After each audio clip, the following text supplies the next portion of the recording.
صحیح مسلم حدیث 140۔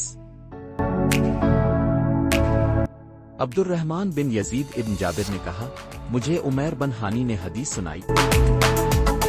انہوں نے کہا، مجھے جناد بن ابی امیہ نے حدیث سنائی۔ انہوں نے کہا، ہمیں حضرت عبادہ بن صامت رضی اللہ عنہ نے حدیث سنائی کہ رسول اللہ نے فرمایا،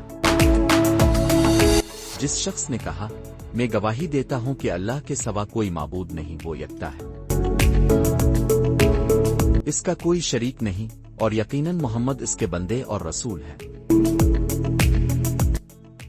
اور عیسیٰ علیہ السلام اللہ کے بندے، اس کی بندی کے بیٹے اور اس کا کلمہ ہے، جسے اس نے مریم کی طرف القا کیا تھا اور اس کی طرف سے عطا کی گئی روح ہے، اور یہ کہ جنت حق ہے اور دوزخ حق ہے۔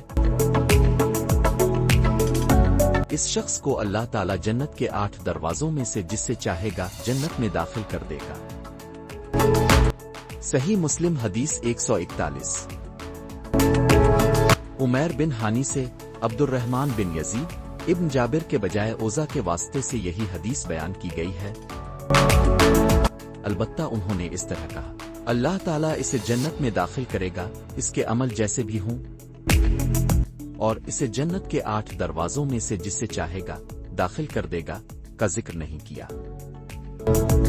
صحیح مسلم حدیث 142۔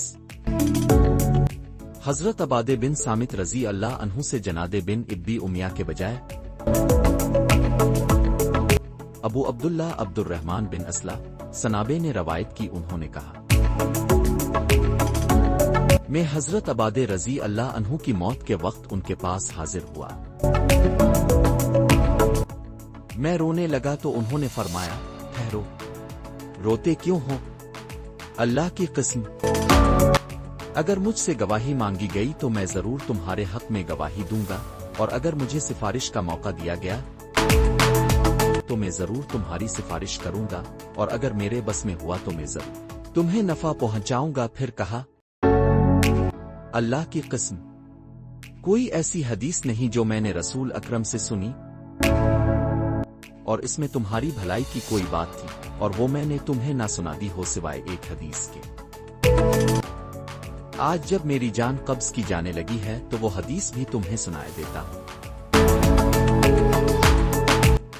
میں نے رسول اللہ کو فرماتے ہوئے سنا، جس شخص نے اس حقیقت کی گواہی دی کہ اللہ کے سوا کوئی معبود نہیں اور محمد اللہ کے رسول ہیں، اللہ تعالیٰ نے اس پر جہنم کی آگ حرام کر دی۔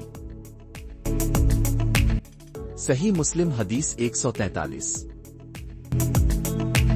سیدنا انس بن مالک رضی اللہ عنہ نے حضرت معاذ بن جبل رضی اللہ عنہ سے یہ حدیث روایت کی، کہا، میں سواری کے ایک جانور پر رسول اللہ کے پیچھے سوار تھا، میرے اور اب کے درمیان کجاوے کے پچھلے حصے کی لکڑی جتنی جگہ کے سوا کچھ نہ تھا۔ چنانچہ اس موقع پر آپ نے فرمایا، اے معاذ بن جبل، میں نے عرض کی، میں حاضر ہوں اللہ کے رسول، زہ نصیب۔ اب کچھ دیر چلتے رہے، پھر فرمایا، اے معاذ بن جبل، میں نے عرض کی، میں حاضر ہوں اللہ کے رسول، زہ نصیب۔ آپ نے فرمایا، کیا جانتے ہو کہ بندوں پر اللہ عز و جل کا کیا حق ہے؟ میں نے عرض کی، اللہ اور اس کا رسول زیادہ آگاہ ہے۔ ارشاد فرمایا، بندوں پر اللہ کا حق یہ ہے کہ اس کی بندگی کریں اور اس کے ساتھ کسی کو شریک نہ کریں۔ پھر کچھ دیر چلنے کے بعد فرمایا، اے معاذ بن جبل، میں نے عرض کی، میں حاضر ہوں اللہ کے رسول، زہ نصیب۔ آپ نے فرمایا، کیا جانتے ہو کہ جب بندے اللہ کا حق ادا کریں تو پھر اللہ پر ان کا حق کیا ہے؟ میں نے عرض کی، اللہ اور اس کا رسول ہی زیادہ جانے والے ہیں۔ آپ نے فرمایا، یہ کہ وہ انہیں عذاب نہ دے۔